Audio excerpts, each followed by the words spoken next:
ஓம் நமச்சிவாய சிவாய நம. அனைத்து தமிழ் உள்ளங்களுக்கும் கனிவான வணக்கங்கள். கடன் இல்லாத மனிதனே இல்லை. பணக்காரனுக்கும் கூட அவன் தகுதிக்கு ஏற்ப கடன் நிச்சயமாக இருக்கும். கடனே இல்லாமல் நான் வாழ்ந்து காட்டுகிறேன் என்று நீங்கள் சவால் விட்டாலும் கிரகங்களும் விதியும் உங்களை எப்படியாவது கடன் வாங்க செய்துவிடும்.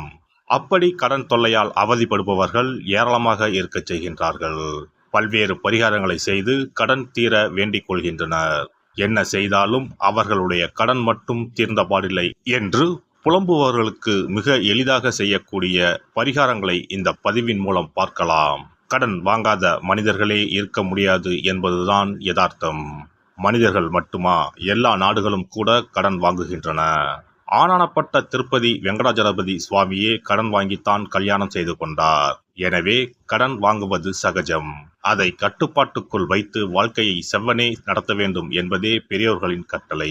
பசியோடு கூட உறங்கலாம், கடனோடு உறங்காதே என்பது ஆன்மீகம் காட்டும் அறிவுரை.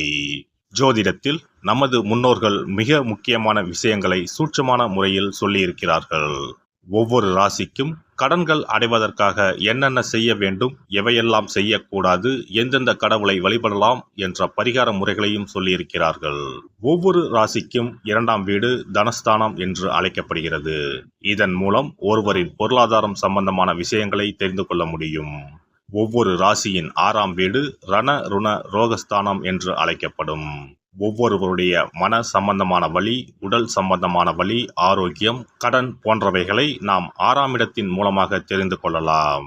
ஒருவருடைய ஜாதகத்தில் 6ஆம் இடத்தில் லக்னத்திற்கு 6ஆம் இடத்தில் எந்த கிரகம் இருந்தால் எந்த மாதிரியான பலன்கள் ஏற்படும் என்பதை பற்றி பார்க்கலாம்.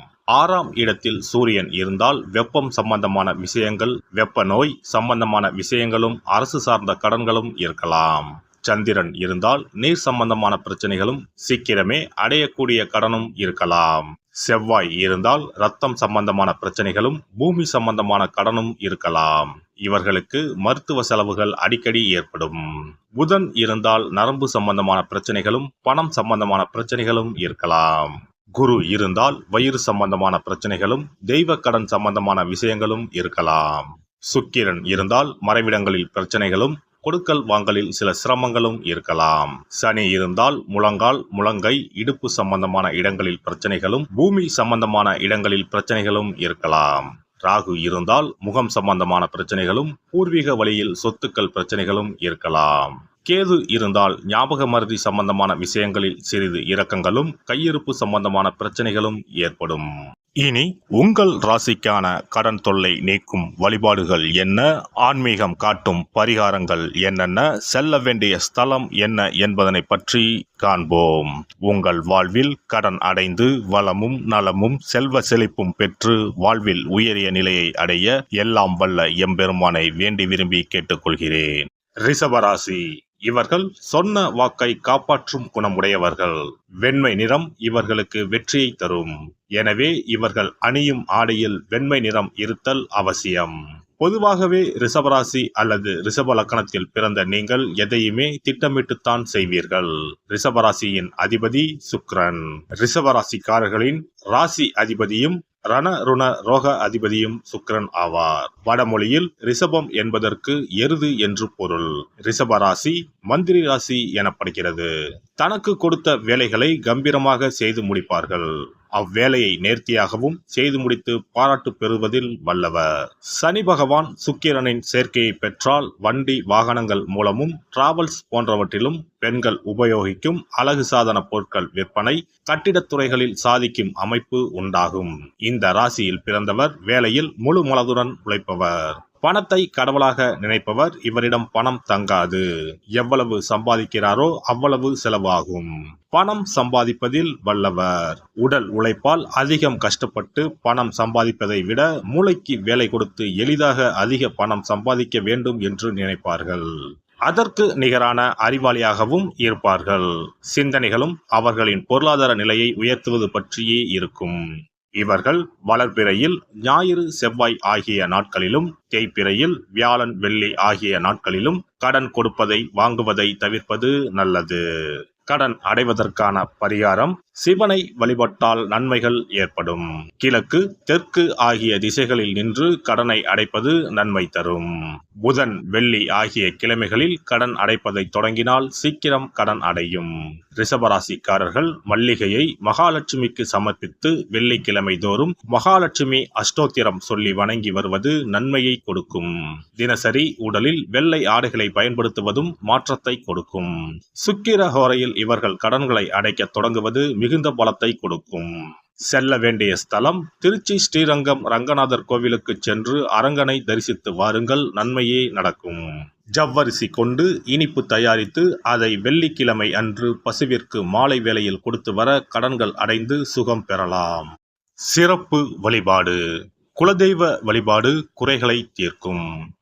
முந்தைய வினைகளின் காரணமாக உண்டான கடன் தொல்லைகளிலிருந்து மீள குலதெய்வ வழிபாடு உங்களுக்கு துணை செய்யும். 3 பௌர்ணமிகள் தொடர்ந்து குலதெய்வ வழிபாடு செய்து வந்தால் கடன் தொல்லை படிப்படியாக குறையும். ஆண்டுக்கு ஒரு முறையாவது கட்டாயம் குலதெய்வ கோவிலுக்கு சென்று வர வேண்டும். குலதெய்வ கோவில் தூரமாக இருப்பவர்கள் அல்லது குலதெய்வமே தெரியாதவர்கள் 5 முக விளக்கு வைத்து நெய்யிட்டு தீபமேற்றி முடிந்த அளவு படையலிட்டு வழிபட வேண்டும். இப்படி 9 பௌர்ணமிகள் வழிபட்டு வந்தால் கட்டாயம் கடன்கள் அடைபடும். அது மட்டுமின்றி வரவேண்டிய கடன் பாக்கி இருந்தாலும் வசூலாகும். சங்கடங்கள் தீர்க்கும் சக்கரத்தாழ்வார் வழிபாடு. சனி மற்றும் புதன் கிழமைகளில் பெருமாள் கோவிலுக்கு சென்று அங்குள்ள சக்கரத்தாழ்வாரை தரிசித்து மனமுருகி வேண்டுங்கள். பிறகு அவரை 12 முறை வலம் வந்து வழிபடுங்கள். துளசி மாலை சாற்றி வேண்டிக் கொள்ளுங்கள். நிச்சயம் கடனால் உண்டான சங்கடங்கள் நீங்கும். கோமாதா வழிபாடு குறைகளை தீர்க்கும். செல்வத்தின் அம்சமான கோமாதாவின் வழிபாடு உங்களை நிச்சயம் காக்கும். காலையில் விழித்ததும் பசுமாட்டை காண்பது தீர்வு கொடுக்கும். மேலும் ஒரு முறையாவது பசுவுக்கு கீரையும் பழமும் கொடுப்பது நல்லது. திருமகள் உரையும் பசுவின் பின்புறத்தை தொட்டு வணங்குவதும் செல்வம் சேர வழி தரும்.